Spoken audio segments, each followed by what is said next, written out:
Hello everyone and welcome to Monday. Today I'm going to be focusing on showing you one particular thing. Well, actually many different items, but one general thought. It's my Amazon haul.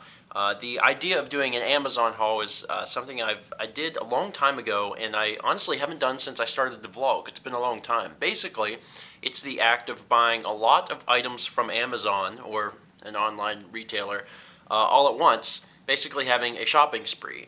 Normally I do it with music because I want to introduce myself to new music or grab some CDs I've never had before. And the reason I choose Amazon is because they're really cheap. Most CDs, or many CDs, are a penny, and then the shipping is like $2.98. So it comes out to like $3 for a CD. So there's just a lot of stuff I wanted to get. I haven't done it in years, and I decided that this would be my Amazon haul for 2012. Probably the only one I do this year, because even though I didn't spend all that much money, I still spent money on a bunch of wants and not needs. But it's fun. It's something I'd like to do at least once a year, mostly to introduce myself to new music or to grab stuff I didn't already have. Anyway, without further ado, let me show you what I got.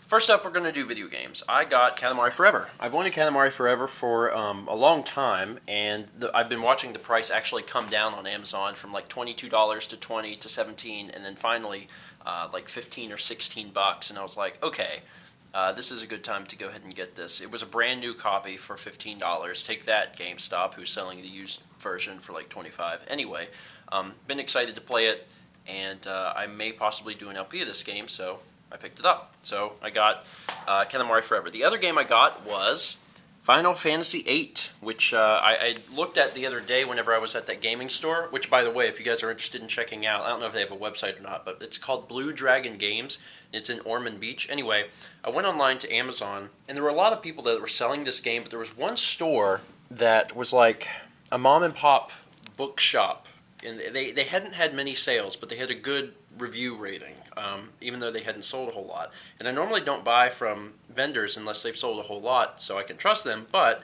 I took a chance, and they said that they had looked at it and everything was in really good condition. It was a black label and not the greatest hits version and whatever. Anyway, this game is in amazing condition. I've looked at all the discs, I've looked at the little inserts. I'm incredibly impressed with the condition of this game, so now I can add Final Fantasy VIII to my game library. Next up is movies. I told you guys the other day, but here is Battle Royale. This is the complete collection. There was two versions of Battle Royale. There was the one that just had Battle Royale on it, and then there was this one which has Battle Royale and like the second movie and a bunch of hours of commentary. I normally don't do these sorts of things. I don't buy the box set or the special edition. But the reason I got the complete collection is that apparently the regular version of the movie that has just the first movie isn't the theatrical version, it's the director's cut.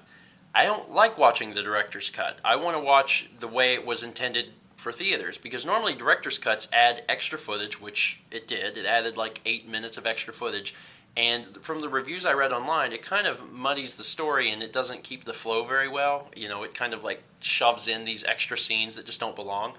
Anyway, if you want the theatrical version, you have to get the stupid complete collection, so I had to spend more money. But now we can watch the second movie, which is apparently not as good as the first, but isn't that the case in almost every sequel? Keyword almost, don't fight me over that. Next movie is something I've wanted to see for a long time, and you would expect that I already have it or have seen it, but I haven't. It's Gigantic, A Tale of Two Johns. It's actually the documentary about They Might Be Giants. It was produced several years ago. I don't know, 2003, so it's going on 10 years old. But I'm sure it's still really good. It has really good reviews, and a lot of the fans say it's really good. I've never seen it, and I wanted to see it, and it was cheap. All the stuff was really cheap. The only thing that wasn't super, super cheap was Battle Royale, because the Blu-ray literally just came out like a month or less than a month before I bought it, and I bought the stupid complete collection. But everything else was dirt cheap, especially this part, the music. I got a lot of music. Luckily, the music was very, very cheap. So here's what I got. There was a few They Might Be Giants that I had, but I didn't have physical copies of, so I wanted to get those. First off was the actual They Might Be Giants album, like the first album they came out with. Then we have Factory Showroom. I already owned these two. The ones I didn't own were Indestructible Object, which I picked up. Also, all of these are in great condition. And Severe Tire Damage, and also a little-known B-side CD called Back to Skull, which has a few songs on it that aren't anywhere else. Interesting thing, the Factory Showroom disc is actually a promotional use copy. It has like the little gold lettering on the front.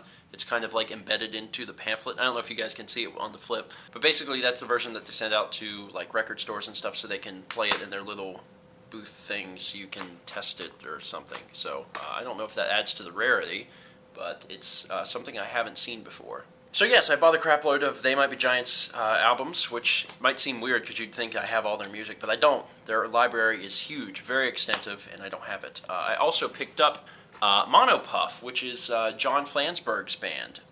I didn't have any of his music, so I decided to give this a shot. I've listened to the entire album, and it's pretty good. It's also not that different from They Might Be Giants, which makes it really easy to adjust to. Next up, I got Provincial by John K. Sampson. He's the lead singer of the Weakerthans. Me and Mal are both big fans of the Weakerthans, and he released this album, and we like him, so we bought it, and that's that.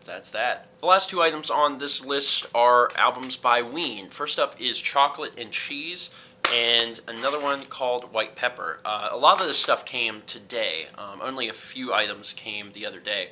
I've had a chance to listen to Chocolate and Cheese in its entirety. By the way, both of these albums were recommended to me by I Heart Ninjas 24, who sent in a letter the other day, Rachel DeMoose. And I was like, okay, I'm going to check them out. The albums were cheap because of Amazon, so I got them. I've listened to Chocolate and Cheese. Kind of a trip. For you guys who've never listened to Ween, or at least that particular album, every song is a different genre.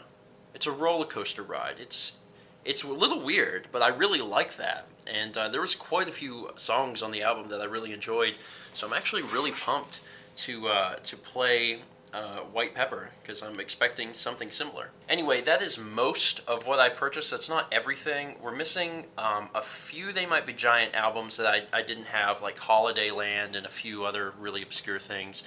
And I think I ordered one or two more Monopuff albums and like another album or something. Also, I ordered a book, which is a little weird, and everyone's like, you ordered a book? Yeah, I ordered a book.